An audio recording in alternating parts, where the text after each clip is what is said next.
Hello good people, this is FisherTwelve and we have another exciting Call of Duty Ghost video for you guys today. As always, today I'm going to be giving you guys my MLG Season 3 predictions. We're about, I don't know, a week and a half into Season 3, and I think the standings are going to change dramatically from what they are now after only 1 week. So here is going to be my video on who I think is going to finish in the top 8. I don't know how accurate this is going to be. I'm doing the league picks on CoD. esportspedia.com, something like that, and I think I'm about, breaking even at this point. I think I'm about 50-50 in picking league matches, so I don't know how accurate my top 8 will be, but we'll see. Starting with the 8th spot, I think that's going to go to Rise. They played exceptionally well last week, and I think that's going to continue throughout the online portion. Rise has always been a team that has played well online. I debated between Rise and TK. I originally had TK, and after seeing their performance last week, I definitely think Rise is, no question, going to finish ahead of TK, just because I think a lot of people are familiar with TK and their strategies, know that they've added back Theory, whereas Rise is a new team in Season 3, and a lot of teams are going to overlook them and not study them as hard as they should.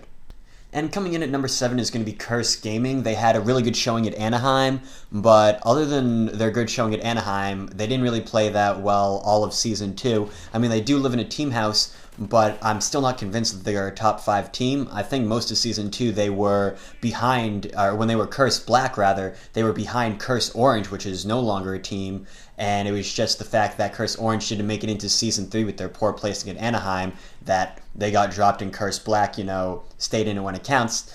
But I don't think they're going to be able to pull this one out as an online team. I still think they're going to do decently well because of their internet connection, but I just think other teams are miles ahead of them in terms of chemistry and strategy. At number 6 is Optic Nation. We know this as an online team. They do play well at LAN, but Killer does nothing but grind these online tournaments. We know what we can expect from them, but I think there are personality disconnects that prevent Optic Nation from ultimately being a top 5 team, leaving them with the number 6 spot. The number 5 spot goes to Denial. I think this is a really strong team online, especially after beating EG.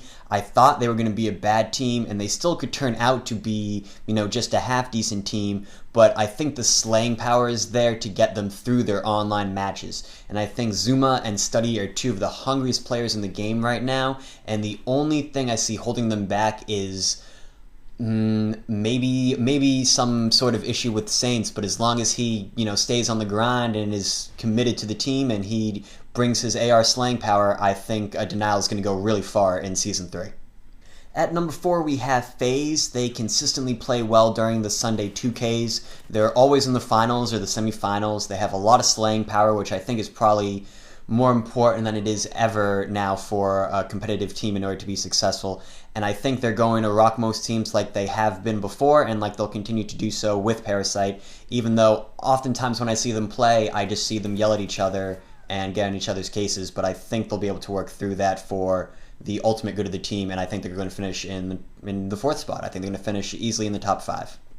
The number 3 spot is going to go to Optic Gaming. We all know them to be a really strong team, easily the 2nd best team on LAN, but they always fall just a little bit short online, and I think Optic is really a hype team, and they play best when they're hyped, and I don't think the hype will be there for them during these online matches, unless they can be in the same room at the same time, coaching through each other, because you can see, when they get down on themselves, they really get down on themselves, and their game suffers from it.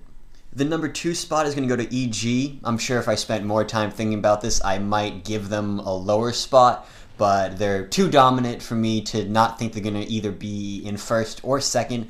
I know they started off slow, but I think that we'll see something similar to last season, where they're just going to go on a streak of 10 or so wins, and that's going to propel them into a top spot. And if you haven't figured it out by now, Envy takes the number 1 spot, I think, with Formal and possibly JCat moving into the team house. Envy is just going to be unstoppable against all other teams. You can have Nameless and Formal. They're going to bring the slaying power. JCap is going to sit back with his AR, and Mark is going to do his objective work, and teams won't be able to shut them down, and I think they're just going to leave teams in the dust all season long. But that's my predictions for Season 3. Let me know what your guys' predictions are in the comments down below. But if you enjoyed the video, make sure to give it a like and subscribe to the channel if you're new. Also, feel free to follow me on Twitter at FisherTwelve, same as the channel name. There will be a link down in the description alongside links to DJ Hansky, the music provider to the FisherTwelve channel. Once again, guys, I hope you enjoyed the video, and take care.